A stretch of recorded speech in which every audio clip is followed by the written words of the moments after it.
Merci à tous d'être là et puis merci de m'avoir invité parce que c'est un endroit d'exception. Donc j'ai choisi de... Alors je vais essayer de m'asseoir, ce qui est compliqué quand on a quelque chose dans la poche. Et donc tout à l'heure on a discuté avec l'un des organisateurs de la thématique, l'angle sous lequel on pouvait traiter du sujet. Et on m'a dit la paix se construit par la rencontre, donc ça peut être un des aspects. Et également une façon de faire allusion à tout ce qui s'est passé en Europe, pas seulement depuis aujourd'hui, c'est-à-dire la question des réfugiés du Proche et du Moyen-Orient, mais aussi depuis longtemps. En fait, l'Europe est devenue une terre de migration.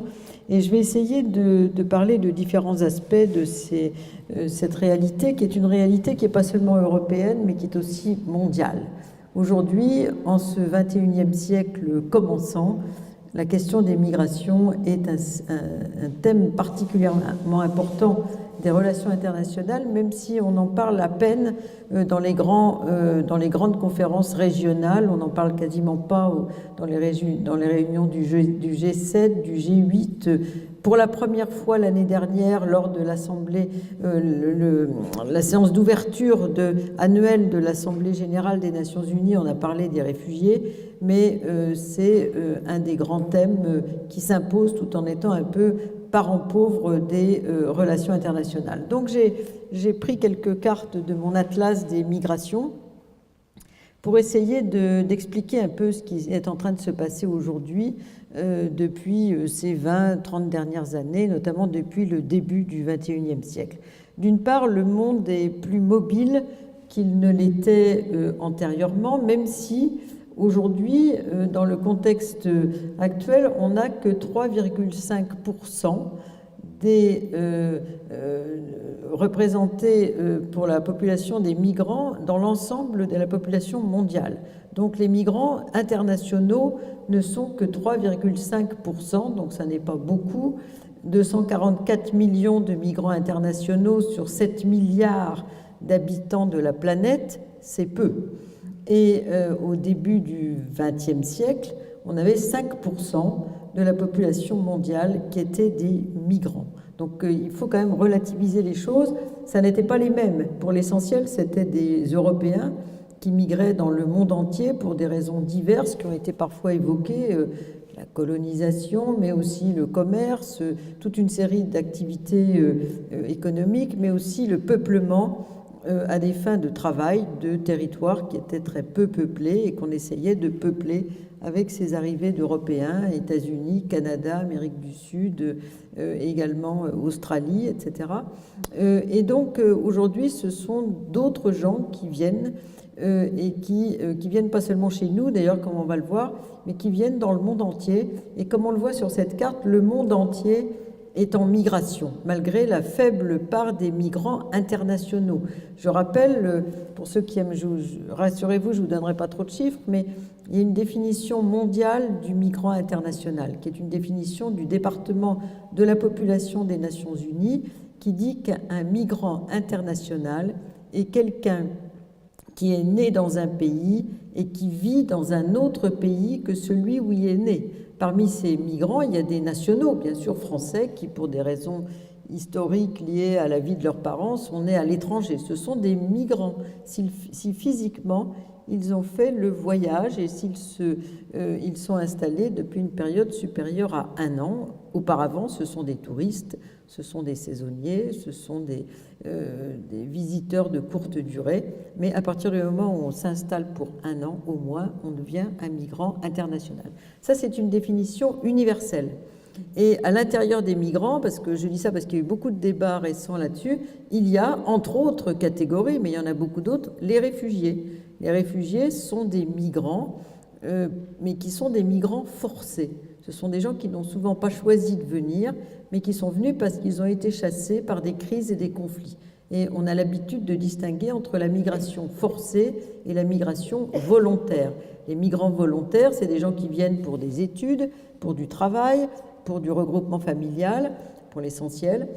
Et donc, aujourd'hui, on est dans un contexte où on a eu une sorte de crise de ces migrations forcées, mais je vais vous montrer aussi qu'aujourd'hui, la distinction d'hier entre d'un côté les réfugiés et de l'autre les migrants, qui font partie bien sûr les réfugiés faisant partie des migrants, n'est pas aussi simple qu'elle ne paraît malgré tous les discours que l'on peut avoir là-dessus. Alors, autre élément nouveau, donc le monde bouge, on a de plus en plus de pays qui sont concernés par les migrations, comme on le voit. Beaucoup de pays de départ sont devenus des pays d'accueil et de transit, par exemple le Maroc, c'est le cas aussi du Mexique, c'est le cas de la Turquie, qui est un grand pays d'accueil aujourd'hui avec plus de 4 millions de personnes accueillies sur son territoire. Les choses deviennent plus complexes dans les catégorisations que dans le passé. Autre élément et nouveau, c'est qu'aujourd'hui, il y a autant de migrants au sud de la planète qu'au nord. Et ça, c'est tout à fait nouveau, parce que pendant très longtemps, les migrants, ils allaient dans les pays que je vous ai indiqués, ils allaient aussi vers l'Europe, qui continue à être la première destination migratoire au monde, devant les États-Unis. Mais aujourd'hui, il y a également beaucoup de migrations au sud. C'est-à-dire, si on fait l'addition des migrations qui vont du sud au nord, dont on parle aujourd'hui, et du nord au nord, on arrive à 124 millions à peu près, à 120 millions à peu près, et si on fait une addition plus complexe, parce que certains pays du sud ne font pas le décompte de leur migration, sud au sud et nord au sud, on arrive à plus de 120 millions. On est autour de ces fameux 124 millions. Donc il y a plus de migrants qui vont vers le sud de la planète que de migrants qui vont vers le nord. Et ça, c'est pour la première fois. C'est tout à fait nouveau. Et qui va vers le sud? Beaucoup de réfugiés. Il ne faut pas oublier que les pays du sud ont accueilli l'essentiel, les 2/3 des réfugiés de la planète. Et donc, c'est le cas de pays comme l'Iran, l'Afghanistan, le Tchad, la Syrie autrefois, la Turquie aujourd'hui, etc. Et également beaucoup de pays voisins de zones de conflit qui accueillent de fait leurs voisins en situation de guerre. Donc, le Sud accueille beaucoup, contrairement à une idée répandue. Le Sud est aussi aujourd'hui une destination pour les seniors au soleil, pour des qualifiés qui cherchent des opportunités de travail au Sud aussi. Et donc, tout le monde ne vient pas chez nous. Donc ça, c'était un élément très important. Autre élément également, c'est que les formes de migration se sont beaucoup diversifiées. On a parlé des réfugiés, des migrants économiques ou de regroupement familial, mais on a aujourd'hui des quantités de nouvelles formes de migration. Par exemple, les femmes. Aujourd'hui, il y a plus de femmes que d'hommes parmi les migrants internationaux, chose qu'on a tendance à oublier parce qu'on les voit moins. On a des mineurs isolés non accompagnés que certains d'entre vous qui sont dans des associations doivent rencontrer assez souvent. Des déplacés environnementaux, 42 millions dans le monde. On a des quantités de catégories nouvelles de migration qui se sont développées depuis la fin du XXe siècle et le début du XXIe siècle. Alors, rapidement, je vais vous montrer quelques formes de ces migrations et surtout la dimension structurelle. La migration, pendant longtemps en Europe, on considérait que c'était quelque chose de conjoncturel. C'était un moment comme ça, parmi d'autres, où on avait besoin de main-d'œuvre. Par exemple, l'Europe a eu beaucoup besoin de main-d'œuvre après la Deuxième Guerre mondiale, et même la France avant, puisque la France était un pays de vieux jusqu'aux années 1950, et on a eu un siècle entier de déclin démographique pendant la fin du XIXe siècle, même avant d'ailleurs, qui a commencé à la fin du XVIIIe siècle, mais qui s'est particulièrement manifesté entre la fin du XIXe siècle et la Deuxième Guerre mondiale. Donc on avait un développement économique et pas de main-d'œuvre. Donc la France est le premier pays historiquement d'immigration en Europe, et on avait plus d'arrivées en France que vers les États-Unis dans les années 20, par exemple, ce qu'on oublie aussi. Mais aujourd'hui, la migration, il y avait aussi de temps en temps des crises et des conflits qui nous ont amené des vagues de réfugiés en France, mais dans d'autres pays européens aussi, les Arméniens, les Russes blancs, des quantités de... On a eu plus récemment d'autres crises.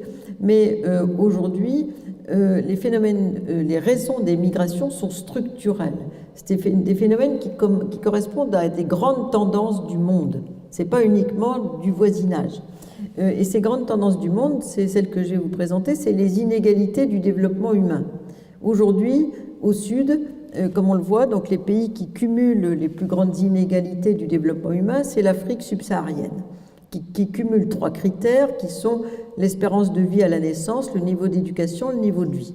Donc, ces gens étant frappés par les inégalités du développement humain, mais étant en même temps de plus en plus urbains, de plus en plus scolarisés, de plus en plus informés, eh bien, sont tentés par l'expérience migratoire. Ils n'attendent pas un monde de l'avenir qui leur apportera autre chose. Ils se disent, aujourd'hui, c'est maintenant que je vais partir parce que chez moi, il n'y a pas d'espoir de changer ma vie. Et donc, ces gens sont dans un contexte où ils considèrent que le fatalisme de leurs parents ou grands-parents ne mène à rien et il faut prendre sa vie en main et partir. La migration fait partie de la modernité de ce 21e siècle. Et chez nous, il y a beaucoup de gens qui veulent partir, mais aussi au sud. Les gens du sud nous ressemblent de plus en plus. Ils sont de plus en plus urbains, de plus en plus scolarisés. Ils sont quand ils ont l'électricité, sur l'Internet, sur bien sûr la télévision, le téléphone portable, etc. Et ils savent l'inégalité dans laquelle ils sont. Deuxième élément structurel, la démographie. Ça, c'est un élément lourd aussi de notre contexte, puisque la plupart des pays du Nord vieillissent. Et ces pays du Nord, comme l'Europe, ne doivent leur croissance démographique qu'à la migration. S'il n'y avait pas de migration, on aurait un vieillissement encore plus fort dans les pays européens. C'est vrai aussi pour les États-Unis, qui ne doivent leur croissance démographique qu'à la migration. Donc, très important. Mais parmi les pays vieillissants du point de vue démographique, il y a aussi le Japon, il y a la Russie également, qui sont des pays d'immigration. La Russie, c'est la quatrième destination migratoire au monde, tendance à l'oublier, et qui passe juste après le Golfe, qui est la 3e grande destination migratoire au monde, après les États-Unis et l'Europe. Et donc, le vieillissement est une source de migration, parce que le vieillissement, c'est des nouveaux besoins de main-d'œuvre dans des secteurs qui sont liés au grand vieillissement, mais aussi des tas de métiers qui ne sont pas pourvus dans un contexte où les gens ont beaucoup vieilli. L'âge médian en Europe, si vous promenez dans la rue, vous avez des chances de rencontrer autant de gens de plus que de moins de 40 ans. Dans les années 50, c'était 28 ans. Donc on était beaucoup plus jeunes en Europe qu'aujourd'hui. En Afrique subsaharienne, c'est 19 ans. Au Maghreb, c'est 25 ans.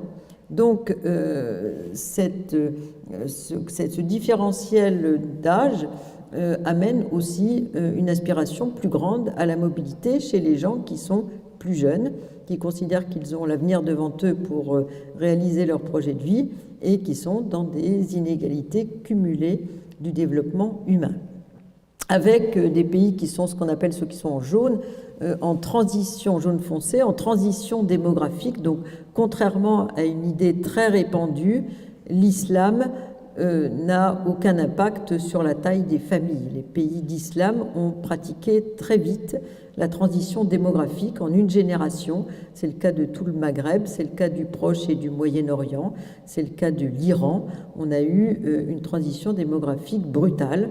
En une génération, on est passé de 6 enfants en moyenne par femme à 2,5 enfants en moyenne par femme, ce qui est le cas par exemple du Maghreb qui nous est proche géographiquement.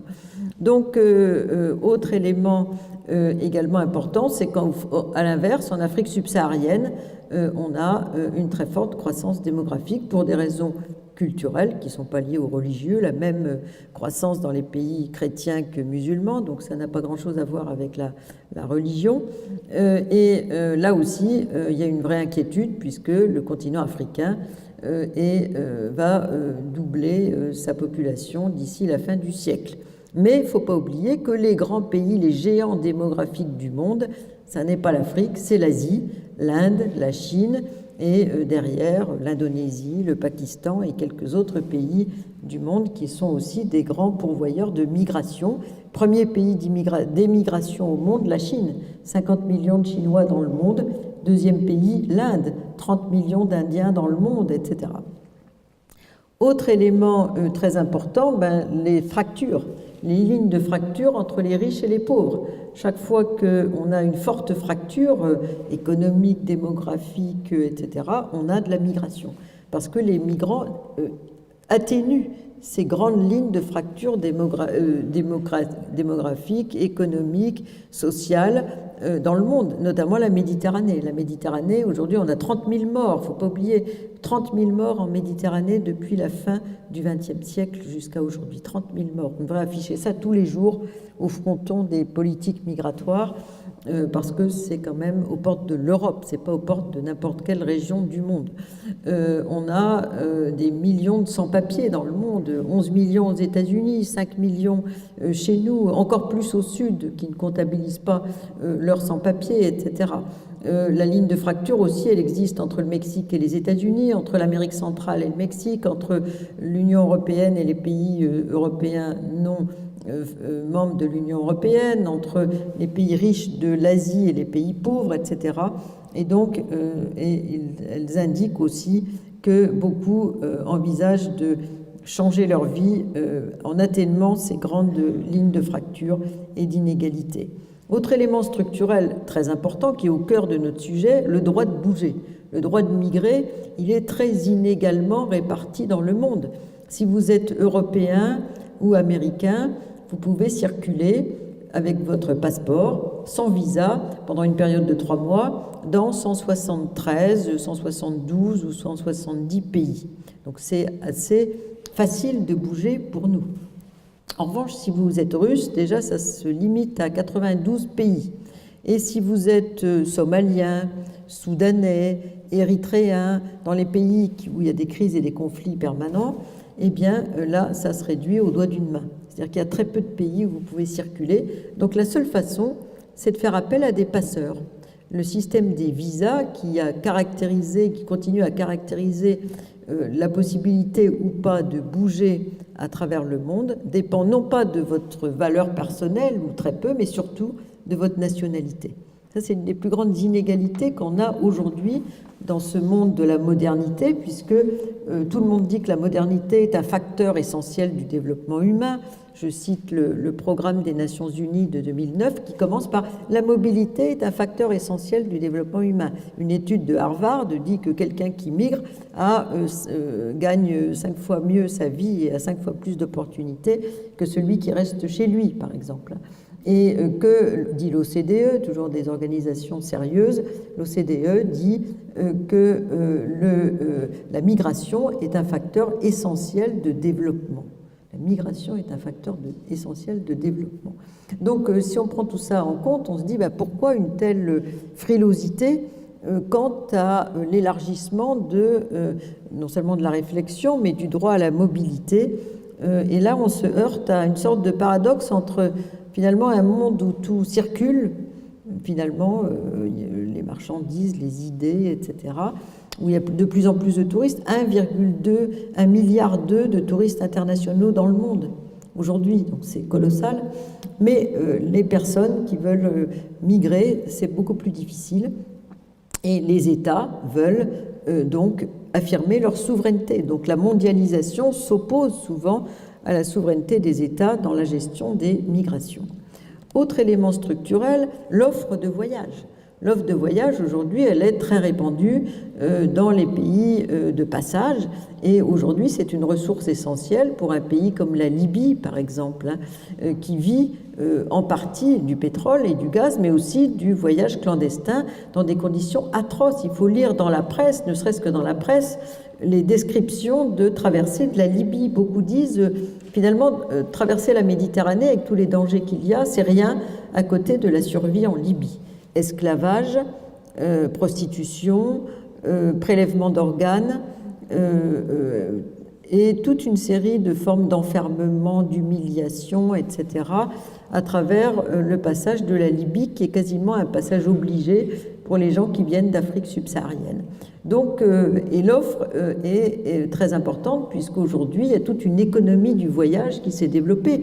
Mais elle existe aussi au Maroc, l'offre de voyage, elle existe pour traverser l'enclave espagnole de Ceuta et Melilla, elle existe bien sûr à Calais, pour aller au Royaume-Uni, elle existe dans des quantités de destinations dans le monde, Et ce passage, ce trafic irrégulier qui existe aussi en Amérique latine, bien sûr, on pourrait aller aux États-Unis, ce trafic irrégulier est à la source d'une exploitation des migrants tout à fait colossale. Un voyage, ça peut coûter très cher. C'est pourquoi les migrants ne sont jamais les plus pauvres, sauf éventuellement des réfugiés. Mais même s'ils sont très pauvres, ils ne vont pas aller jusque chez nous, les réfugiés. Ils vont rester dans le pays d'à côté. Donc on a une sorte de catégorie intermédiaire qui n'a pas accès à des visas, mais qui en même temps a l'argent suffisant ou l'énergie suffisante pour payer les passeurs et par leur travail rembourser le prix de leur traversée et de leur voyage. Et c'est devenu tellement important que c'est une tendance structurelle du monde qui existe à peu près partout dans le monde pour les plus vulnérables. Les crises et les conflits, autrefois c'était ponctuel, aujourd'hui c'est devenu une sorte d'élément permanent du monde comme il va. Si vous regardez ces 20 dernières années, on a été entouré en Europe de pays en crise et en conflit. On a eu l'Algérie en 95, la crise de l'ex-Yougoslavie, on a eu les révolutions arabes de 2011, on a eu aujourd'hui la Syrie, on a le Soudan, toute la corne de l'Afrique, Érythrée, Somalie, etc. On est entouré de pays en crise et en conflit qui rendent la question des réfugiés particulièrement actuelle aujourd'hui, alors qu'autrefois, c'était un sujet mineur parmi les migrations. Les réfugiés, c'était quelque chose qui n'intéressait personne et on appliquait la Convention de Genève. Il n'y a pas de débat sur la politique à l'égard des réfugiés. Depuis les années 90, c'est devenu central dans la question des migrations, également avec la chute du rideau de fer. Autre élément, comme je vous disais, le tourisme international. Tout le monde a envie de bouger aujourd'hui. Et nous, les premiers d'ailleurs, on considère que celui qui reste chez lui, qui sort jamais, c'est pas nécessairement quelqu'un qui a gagné son existence. Donc en fait, la mode de la mobilité se heurte à la fermeture des frontières pour le plus grand nombre. Et aujourd'hui, ce phénomène de la mobilité n'est pas seulement une mode, mais c'est un droit qui existe dans la plupart des grands textes internationaux. Il ne faut pas oublier que le droit de sortie est un droit universel, qui est écrit dans la Déclaration universelle des droits de l'homme de 1948 à l'article 13. C'est également défini, quand on est persécuté, dans la Convention de Genève de 1951. Le migrant a des droits, y compris sociaux, qui sont définis par deux conventions de l'Organisation internationale du travail. Il y a une autre convention de l'ONU de 1990 qui définit tous les droits des travailleurs migrants à travers le monde, les droits existants. Donc il y a des droits à la migration, mais en revanche, le droit de contrôler les frontières, c'est un droit des États. Donc il y a une sorte de conflit entre un droit universel qui est le droit de sortie et le droit d'entrée qui est le droit souverain des États.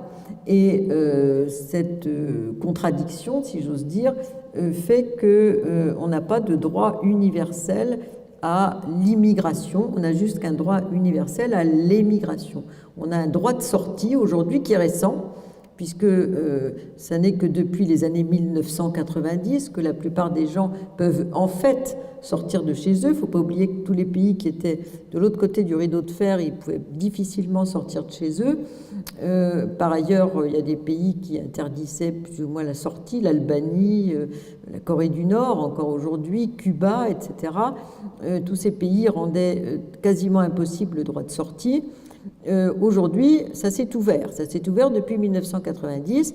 Et dans les pays du Sud qui rendaient difficile l'obtention d'un passeport, il y a eu aussi, dans ces mêmes années, l'ouverture de la possibilité d'avoir un passeport. Donc il y a une sorte, dans la pratique, de droit de sortie qui est apparu, en même temps que le droit d'entrée était de plus en plus difficile, parce qu'on a mis des visas, précisément. Système de Schengen, 1985, les visas. On ouvre d'un côté, mais on ferme de l'autre. Et alors que dans le passé, c'était l'inverse. C'est-à-dire que si vous regardez le 18e, le 19e siècle, pour la plupart des gens, on n'avait pas le droit de sortir de chez soi. Parce que les régimes forts, qu'il s'agisse de monarchie ou de régimes autres, considéraient que la population était une ressource agricole, une ressource fiscale, une ressource militaire. Donc on était très prudent pour faire sortir les gens de chez soi. On ne faisait sortir que quelques élites et puis les proscrits, hein, des minorités dont on ne voulait pas, des gens qui étaient des agitateurs politiques de tous bords, et donc le droit de sortie était difficile, et le droit d'entrée était très facile. On était accueillis facilement dans les pays qui voulaient accueillir de la population, les États-Unis, le Canada, l'Amérique latine, l'Australie, etc. On y allait très facilement. La colonisation aussi, par définition, rendait facile l'arrivée. Donc, si on avait réussi à sortir de chez soi, on pouvait facilement entrer ailleurs. Aujourd'hui, c'est l'inverse. On peut facilement sortir de chez soi et on peut difficilement entrer ailleurs. Ça, c'est une des contradictions essentielles du phénomène migratoire aujourd'hui, qui explique toutes les difficultés dont on parle et la difficulté des personnes aussi, qui sont atteintes par cette contradiction. Il ne faut pas oublier aussi que l'autre contradiction par rapport au passé, c'est que dans le passé, les pays de départ étaient des pays puissants. Les pays d'arrivée étaient des pays faibles, alors qu'aujourd'hui, c'est l'inverse. Les pays de départ sont des pays faibles et pauvres, et les pays d'arrivée sont des pays puissants.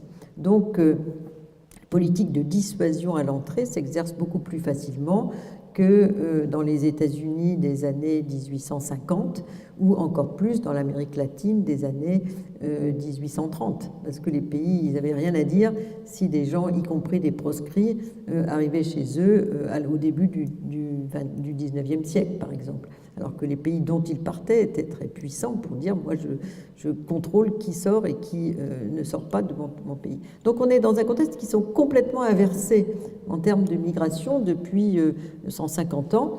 Et aujourd'hui, on est dans une contradiction essentielle entre le droit de sortie universel, le droit d'entrée soumis à la volonté des États.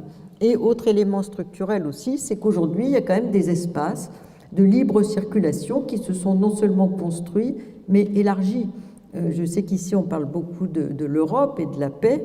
Parmi les éléments de la paix, il y a l'ouverture des frontières. L'Europe s'est construite largement sur l'idée de la libre circulation des Européens. En 1957, traité de Rome, 1968, libre circulation des travailleurs européens. La plupart des pays qui sont entrés dans l'Union européenne ont vu pour leurs migrants, leurs nationaux, la libre circulation par étapes successives. Et les derniers entrés, Roumanie, Bulgarie, ont aussi bénéficié de la liberté de circulation, d'installation et de travail. C'est vrai aussi dans d'autres espaces du monde. On a des espaces régionaux de libre circulation en Amérique latine pour le travail, avec l'UNASUR, dans plusieurs ensemble de pays africains, notamment pour l'Afrique de l'Ouest, la CEDEAO, la communauté des États d'Afrique de l'Ouest. On a entre l'Afrique du Sud et ses voisins un système qui s'appelle SADC pour l'Afrique du Sud. On a l'ASEAN pour les pays d'Asie du Sud-Est. On a la Russie qui a supprimé son système de contrôle, la Propiska en 1994, et qui a établi un espace de libre circulation des travailleurs pour l'ensemble de l'ancienne URSS, de la communauté des États indépendants. Donc il y a quand même structurellement quelques avancées sur le terrain du droit à la mobilité à des fins de circulation et de main-d'œuvre, de développement économique. Et ce qu'on a observé pour l'Europe de l'Est et de l'Ouest, c'est que plus on ouvre les frontières, plus les gens circulent, moins ils s'installent. Plus on les ferme, au contraire, plus ils se sédentarisent parce qu'ils ne peuvent plus repartir et revenir chez eux et chez nous. Et donc, l'ouverture des frontières a favorisé ce qu'on a appelé la circulation migratoire. Chaque fois que les gens ont la possibilité de bouger, ils circulent. C'est le cas de beaucoup de travailleurs de l'Est, dont on a beaucoup parlé récemment, notamment avec le Brexit, mais pas seulement. Mais c'est le cas aussi de la rive sud de la Méditerranée, pour ceux qui ont double nationalité, visa à entrée multiple, titre de séjour de longue durée renouvelable. On a beaucoup de circulation et beaucoup d'économie de cette économie transnationale, comme on dit, de ces gens qui sont en permanence ici, là-bas. Et donc, voilà ce que je voulais vous montrer. Je voulais vous montrer aussi le revers de la médaille, c'est ce contrôle des frontières qui est devenu un des sujets essentiels de l'Europe. La question migratoire, malheureusement, est une question considérée comme dans le pilier de la sécurité. Sécurité, affaires intérieures à Bruxelles. Et donc, comme c'est de la sécurité, c'est sur le mode policier que l'on traite la question des migrations. Et alors qu'auparavant, c'était traité en termes économiques, c'était une question de main-d'œuvre. Donc là, c'est les grilles de Ceuta et Melilla, qui sont les deux enclaves espagnoles du Maroc, la frontière entre la Grèce et la Turquie, qui a été une frontière de barbelés au moment de l'entrée des réfugiés syriens, et qui a été un grand point d'entrée dans l'Europe de 2015, qui aujourd'hui est moins pratiqué, puisqu'il y a un accord qui a été conclu entre l'Union européenne et la Turquie, et qui demande à la Turquie de garder sur son territoire les réfugiés, pour l'essentiel, sauf ceux qui ont vraiment un profil de demandeurs d'asile dans un pays européen. Et donc, la Turquie, aujourd'hui, est un grand pays d'immigration, tout en étant aussi un grand pays de départ vers l'Europe. Autre, la Libye, pareil, donc une sorte de sas aujourd'hui des migrations subsahariennes, avec beaucoup de surface sur la Méditerranée, donc beaucoup de trafic de passage, comme on le sait. Également les morts, donc comme je vous disais, par étapes successives, et également d'autres formes de migration qui se sont produites avec le dégel, la chute du rideau de fer. Par exemple, 2 millions d'Allemands ethniques se sont installés en Allemagne, où ils n'avaient jamais vécu, parce que quand ils ont quitté les territoires allemands, l'Allemagne n'existait pas. Ils sont partis sous Catherine II pour l'essentiel, 2 millions, donc c'est beaucoup quand même. Ensuite, on a eu 350 000 Grecs qui vivaient au nord de la mer Noire, qui sont retournés en Grèce, puisqu'ils étaient en Géorgie à l'époque. On a eu 500 000 Bulgares qui ont quitté la Bulgarie pour s'installer en Turquie, des gens d'origine turque et de culture musulmane. On a eu 350 000 Finnois dans un pays qui a 5 millions d'habitants, qui se sont installés en Finlande et qui vivaient dans l'ex-URSS. On a eu des quantités de mouvements de population dans cette période des années 90, et puis beaucoup d'autres éléments, comme nous par exemple, on a d'autres migrations, comme on n'en parle pas beaucoup, mais les seigneurs au soleil, par exemple les Anglais chez nous, et beaucoup d'autres, des Français qui vont au Maroc, des quantités de nouvelles formes de migration que j'ai évoquées tout à l'heure. Et les points d'entrée nouveaux, par exemple Vintimille, dont on ne parlait plus, Calais, etc., qui sont aujourd'hui des points de fixation des politiques sécuritaires. Alors, ce sur quoi je voulais insister aussi aujourd'hui, c'est finalement la diversification des migrations dans les différents pays européens. L'Angleterre, qui a été considérée comme un des pays phares, si j'ose dire, de la migration indo-pakistanaise d'origine coloniale, aujourd'hui a été agitée dans le débat sur le Brexit par l'importance des Polonais, qui sont devenus la première nationalité au Royaume-Uni à cause de la libre circulation, au titre de l'Europe, des Polonais qui sont arrivés à partir de 2004, donc l'entrée de la Pologne dans l'Union européenne. Avant, les Polonais étaient surtout présents comme migrants en Allemagne depuis la fin des années 80. Donc, sujet très sensible, la concurrence sur le marché du travail, pareil en Irlande, comme vous le voyez. Dans l'Europe du Sud, on a eu aussi des paysages migratoires très différents. Pourtant, ce sont tous des pays qui étaient des pays de départ, qui sont devenus des pays d'accueil au tournant des années 75 en gros. Donc l'Italie est un pays de grande diversification des nationalités parce qu'elle est entrée dans cette phase de pays d'immigration au milieu des années 80.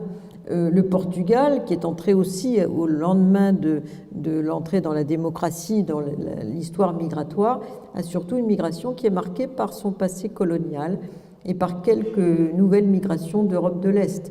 En Espagne, on a une très forte présence, outre les gens d'Europe de l'Est, notamment les Roumains, on a bien sûr les Marocains voisins, puis beaucoup de gens qui viennent d'Amérique latine, et aussi les fameux seigneurs au soleil, vous voyez les Anglais, les Allemands, etc.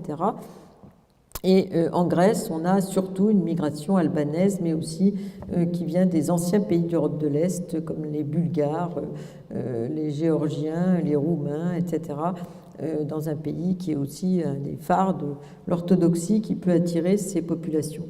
Les Roms, grand sujet européen, qui étaient sédentarisés dans l'Europe de l'Est, qui sont redevenus mobiles dans ces pays où ils constituent 10% de la population, aujourd'hui sont une nouvelle migration intra-européenne que souvent les pays européens de l'Ouest renvoient chez eux, mais qui ont le droit, bien sûr, de repartir, puisqu'ils ont la libre circulation européenne quand ils font partie d'un pays de l'Union européenne, ce qui n'est pas le cas pour tous, puisqu'une partie aussi vient de l'ex-Yougoslavie.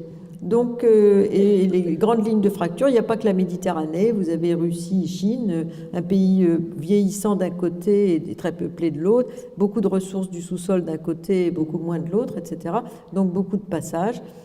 Et également la Russie qui est particulièrement frappée par le déclin démographique, puisqu'ils ont un taux de décès qui est celui des pays du Sud, qu'on appelle du tiers-monde, et un taux de naissance qui est celui des pays du Nord. Donc il y a un déficit démographique très important aujourd'hui en Russie, qui se corrige un tout petit peu grâce à une politique très volontariste, mais il y a beaucoup de retard à combler. En Afrique, on a une très grande mobilité. Il ne faut pas oublier que tous les Africains ne viennent pas chez nous et qu'un Africain sur deux migre en Afrique et dans le Golfe. Donc l'essentiel des migrations sud-sud aujourd'hui, c'est notamment les Africains qui migrent dans un autre pays africain pour y travailler ou pour des conflits ou qui va travailler dans le Golfe, mais c'est aussi beaucoup d'Asiatiques qui migrent dans d'autres pays asiatiques, ce qu'on a tendance à oublier. Le Golfe, donc grande attraction en termes de travail, mais aussi très importante région de troubles. Et aujourd'hui, un des paradoxes du monde dans lequel on est, c'est que là où il y a eu beaucoup de réfugiés, la plupart des pays ne donnent pas le droit d'asile. Ils ne sont pas signataires de la Convention de Genève. Le seul pays dans la région qui est signataire de la Convention de Genève, c'est la Turquie. Et la Turquie ne donne le statut de réfugié qu'à des gens qui viennent de pays européens. C'est-à-dire qu'elle est restée à la définition du droit d'asile de la création de la Convention de Genève. Ensuite, la plupart des pays ont élargi la possibilité d'avoir le statut de réfugié au reste du monde. Tandis que la Turquie, entourée de pays qui n'étaient pas signataires de la Convention de Genève, prudemment est restée à la définition initiale. Donc aujourd'hui, un Syrien qui va en Turquie a très peu de chances, sauf si le HCR lui donne sur place le statut de réfugié, d'avoir le droit d'asile. C'est pourquoi certains de ceux qui se trouvent en Turquie aspirent à aller en Europe, d'où la forte migration syrienne ou irakienne ou afghane qu'on a vue dans les années 2015-2016, jusqu'à l'accord Union européenne-Turquie, mais la poursuite de cette attraction pour le statut de réfugié, notamment pour les familles du Proche et du Moyen-Orient, qui se disent en Turquie, on peut avoir un titre de séjour d'1 an renouvelable, ce qui est quand même pas très stable, alors que si on obtient le statut de réfugié en Europe, on a une carte de résident et la possibilité de s'installer et de travailler. D'où la poursuite de l'intérêt pour des gens qui se trouvent en Turquie aujourd'hui de continuer leur chemin vers l'Europe. Autre élément également dans cette réalité, on a beaucoup de, il ne faut pas oublier les 6 millions de Palestiniens donc, qui ont un statut particulier qui s'appelle l'UNRWA, qui en chiffres ont rejoint en nombre de réfugiés les Afghans, 6 millions d'Afghans ont quitté l'Afghanistan depuis l'invasion européenne et surtout américaine. 3 millions d'Irakiens ont quitté leur pays depuis l'invasion américaine. Et donc, il y a certains conflits dont on est en partie responsable. Ça, il faut aussi avoir ça en tête. Et pour ce qui est de l'Inde et de ses voisins, donc la partition n'a pas résolu tous les problèmes. Le Pakistan est un grand pays d'accueil des Afghans, mais aussi de quelques minorités voisines. Et le Bangladesh est devenu le premier pays, c'est un grand pays de départ, mais c'est aussi le premier pays menacé par les catastrophes environnementales, notamment la montée des eaux qui vient des glaciers de l'Himalaya. Et donc, c'est un des pays où les déplacés environnementaux sont particulièrement touchés par notamment le delta où se jettent le Gange et le Brahmapoutre, et avec des quantités de noyés au fur et à mesure des catastrophes qui se sont produites. L'Asie du Sud-Est est une région de très grande migration, comme vous pouvez le voir. Les Chinois sont présents quasiment dans tous les pays de cette région, mais aussi les plus pauvres vont migrer vers des pays plus riches, comme on peut le voir. Aux Philippines, un Philippin sur 10 vit à l'étranger. Donc la ressource essentielle des Philippines, c'est la migration. Il ne faut pas l'oublier, notamment des femmes philippines qui travaillent pour garder des enfants ou des personnes âgées. C'est une ressource essentielle aujourd'hui du pays. Mais aussi beaucoup de migration de travail vers des grands pôles d'attraction, Japon, Hong Kong, Singapour, etc., et la Corée du Sud, venant des pays pauvres de la région. Les États-Unis, donc grand pays d'immigration traditionnelle, qui lui accepte ce phénomène puisqu'il s'est construit dans son identité sur l'histoire migratoire, mais qui aujourd'hui a une politique de plus en plus frileuse à l'égard des nouveaux arrivants. Il y a des tendances dans la société qui essayent de dire notre identité, c'est d'être blanc, protestant, etc. Et les latinos n'ont rien à faire chez nous, donc il y a toute une mobilisation contre cette migration qui pourtant a été créée par les États-Unis. La migration mexicaine, elle a été complètement fabriquée en 1942, un accord de main-d'œuvre entre les États-Unis et le Mexique, parce que les hommes étaient partis au front, il fallait des gens pour travailler donc dans l'agriculture et dans l'industrie. Et donc, c'est un accord de 1942, programme Bracero, donc programme main-d'œuvre, et qui a ensuite s'est poursuivi, qui a été terminé en 1965, mais qui a amorcé cette forte tendance migratoire vers les États-Unis. Donc, avec des points de passage particulièrement sensibles, c'est la frontière la plus contrôlée du monde, mais aussi la plus traversée, la plus transgressée du monde, il ne faut pas l'oublier.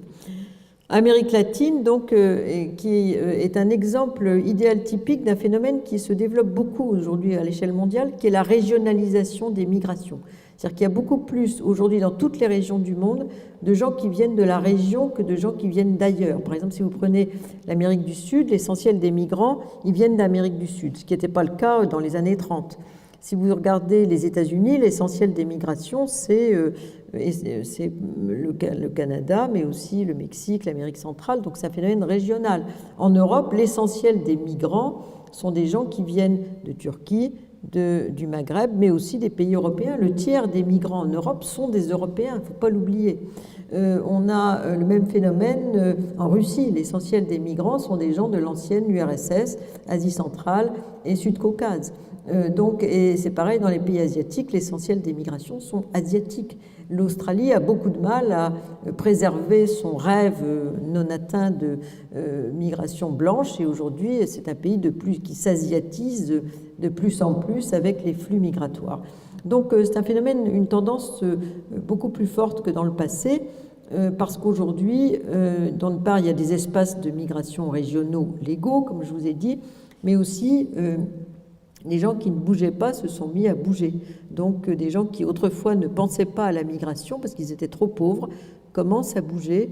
Et donc on a un phénomène de régionalisation des flux que l'on peut observer à l'échelle mondiale. Alors, pour terminer sur les grandes tendances qui nous attendent, si j'ose dire, puisque c'est une réalité, on peut être pour ou on peut être contre, mais il faut l'accepter, c'est comme le changement climatique, c'est comme toute une série de grandes tendances du monde aujourd'hui que certains appellent des défis. La migration, c'est un phénomène durable, structurel, qui va se poursuivre à cause des grandes inégalités du monde d'aujourd'hui, mais aussi à cause de phénomènes comme le climat, ou à cause de phénomènes d'instabilité politique, les grandes crises et conflits dans le monde qui nous entoure, et aussi à cause de phénomènes d'interdépendance, c'est-à-dire ce qu'on fait ici a des conséquences là-bas. Par exemple, tout à l'heure, je vous parlais de l'Afghanistan. Il a été décidé d'aller faire la guerre en Afghanistan, mais les Afghans, maintenant 6 millions de personnes sont parties de chez eux. Ils ne sont pas aux États-Unis pour l'essentiel, mais ils sont en Europe, ils sont au Proche-Orient. Donc là, il faut mesurer les conséquences de ces actes. Si on va faire la guerre en Irak, c'est pareil, 3 millions d'Irakiens sont partis de chez eux aujourd'hui. On a eu une politique d'acceptation du régime syrien pendant très longtemps, du père et du fils El-Assad. Eh bien, la conséquence, c'est qu'aujourd'hui, 5 millions de Syriens ont quitté leur pays. Donc, on n'est pas toujours responsable de tous les conflits du monde, loin de là. Mais parfois, une politique qui est uniquement une politique internationale a des conséquences migratoires. De même, la politique agricole, par exemple, si on décide de faire baisser ou monter le prix du coton, eh bien, c'est une décision agricole, mais qui aura des grandes conséquences migratoires, parce que les pays les plus pauvres qui produisent du coton, si le prix du coton baisse, ben, ils vont partir, parce qu'ils n'ont aucun espoir de pouvoir survivre chez eux. Donc, pareil pour la production de café, si on décide de mettre en concurrence la production de café, comme on l'a fait d'Amérique centrale en créant des plantations de café massives au Vietnam, eh bien, si on ne fait pas des politiques d'ajustement, eh bien, le Vietnam va concurrencer en prix l'Amérique centrale, et les gens d'Amérique centrale, ce qui est le cas aujourd'hui, partent massivement vers le Mexique et les États-Unis. Donc, tout a une conséquence en termes de migration. Il faut mettre la migration à l'agenda de quantité de politiques qui n'ont rien à voir avec, mais qui se traduisent finalement par des migrations. Parmi les autres éléments qui ont des conséquences migratoires, il y a l'urbanisation galopante de la planète. Aujourd'hui, par exemple, l'Afrique, en un siècle, sera passée de 70% de ruraux en 1950 à 70% d'urbains en 2050. C'est une migration interne, mais qui aura aussi un effet sur la migration internationale, parce que la ville, c'est le lieu de l'interconnaissance, c'est le lieu des passeurs, c'est le lieu de toute une série de décisions que l'on prend pour passer de l'exode interne à l'exode international. Et comme on voit, on a des quantités de villes qui sont des villes plus que 10 millionnaires en habitants à l'échelle de la planète, et notamment des villes du Sud, comme on peut le voir ici aussi pour l'essentiel. Autre élément important, c'est bien sûr les transferts de fonds. C'est-à-dire qu'on a beau dire en ce moment, il faut convaincre les pays de départ qu'ils contrôlent leur migration irrégulière. En même temps, ces pays sont dans un double rôle, parce qu'ils essayent peut-être, pour faire plaisir aux Européens qui ont conclu des accords avec eux, qu'ils les payent pour qu'ils maintiennent chez eux leurs sans-papiers, comme on veut le faire avec la Libye, comme on l'a fait dans le passé, ou avec la Turquie. Eh bien, ils ont beaucoup de mal à contrôler leurs frontières parce que l'argent vient des migrants. Il ne faut pas oublier que l'argent de la migration, c'est 3 fois l'aide publique au développement. L'année dernière, 430 milliards de dollars ont été envoyés en une année par les migrants dans leur pays d'origine. 430 milliards de dollars, c'est le budget de certains États, et c'est plus que 3 fois l'aide publique au développement. Donc c'est très important. Donc ces pays, ils vivent en partie de la migration. On a des pays rentiers de leur migration. Je parlais des Philippines, c'est vrai aussi du Sénégal, c'est vrai du Mali, c'est vrai de la Mauritanie et de quantité de pays au monde. Et donc, ils ne peuvent pas à la fois empêcher la migration et en même temps être bénéficiaires de cette manne migratoire qui apporte beaucoup de choses. C'est du développement humain. Parce que l'argent envoyé par les migrants, il ne va pas dans des projets pharaoniques de quelques chefs d'État indélicats, mais ça va dans les familles. Donc, c'est meilleure éducation, meilleure santé, accès à la société de consommation minimale, etc. C'est du développement humain tout court. D'autre part, cet argent de la migration, il permet aussi à d'autres d'avoir des meilleurs cursus professionnels et scolaires et donc de devenir des futurs migrants. C'est le cas des Philippins, par exemple, qui reçoivent l'argent des femmes philippines qui travaillent à l'étranger. Donc la migration, c'est un facteur de développement humain.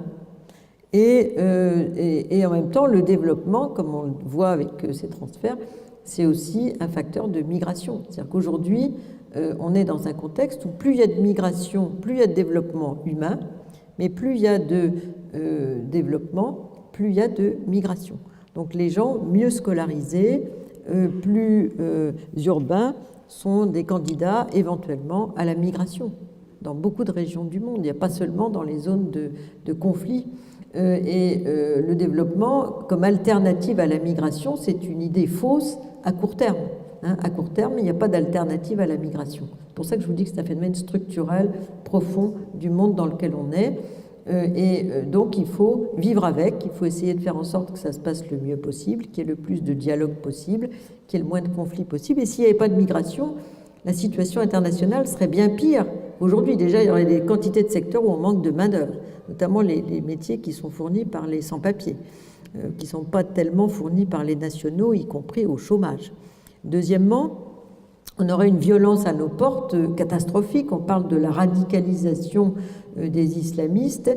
Eh bien, si on enferme une population jeune sans aucun droit de partir à l'intérieur de son territoire à nos portes, ce serait une vraie marmite avec des gens qui réussissent à passer, une radicalisation encore plus forte du mécontentement qui pourrait s'exprimer par des violences encore plus fortes sur la scène internationale.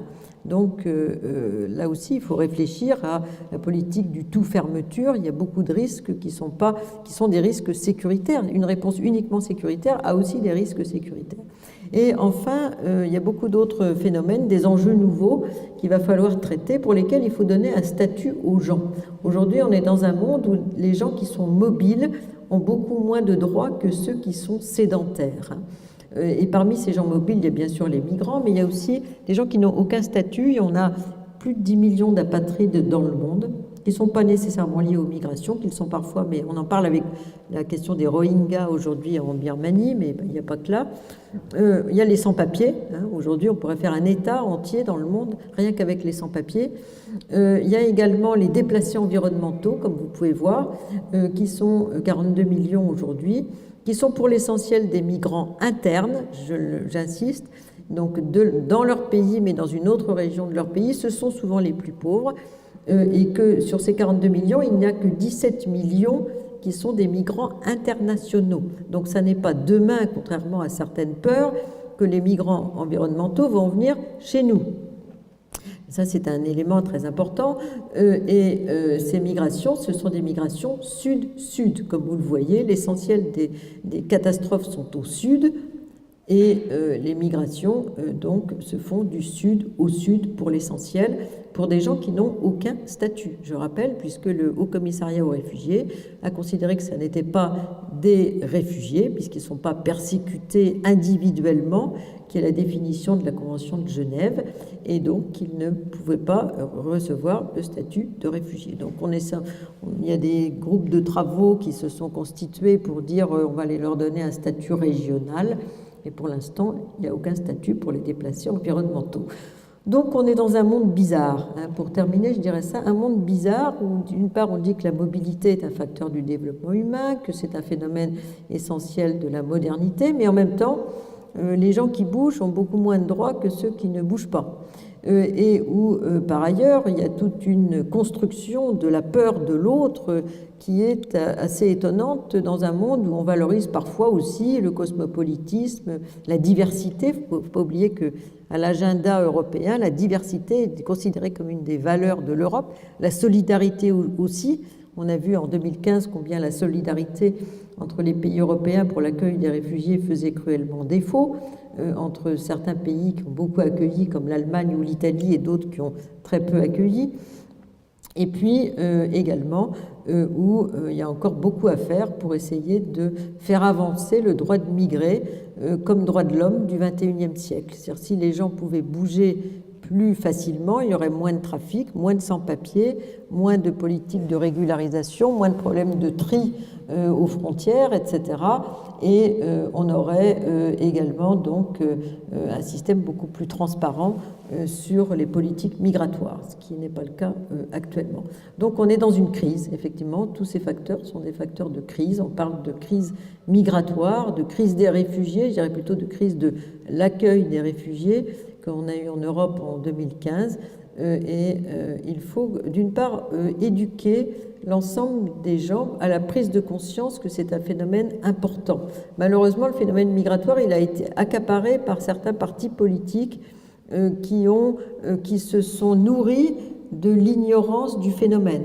On est ignorant parce que c'est un sujet qu'on n'a pas appris à l'école souvent. C'est un sujet récent qui a 40 ans d'âge, le phénomène migratoire dans son enseignement, comme le phénomène environnemental, comme l'énergie, comme toute une série de sujets.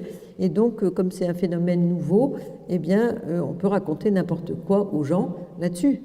Si on vous dit que Louis XIV est né au XIXe siècle, vous direz quand même non, moi j'ai appris à l'école qu'il n'est pas né au XIXe siècle. Si on vous dit qu'il y a 40 millions de migrants en France, ou 30 millions même, il y a des tas de gens qui vont le croire. Donc là aussi, on a alimenté la construction de cette peur de l'autre sur l'ignorance et on a beaucoup créé de stéréotypes autour de ces questions.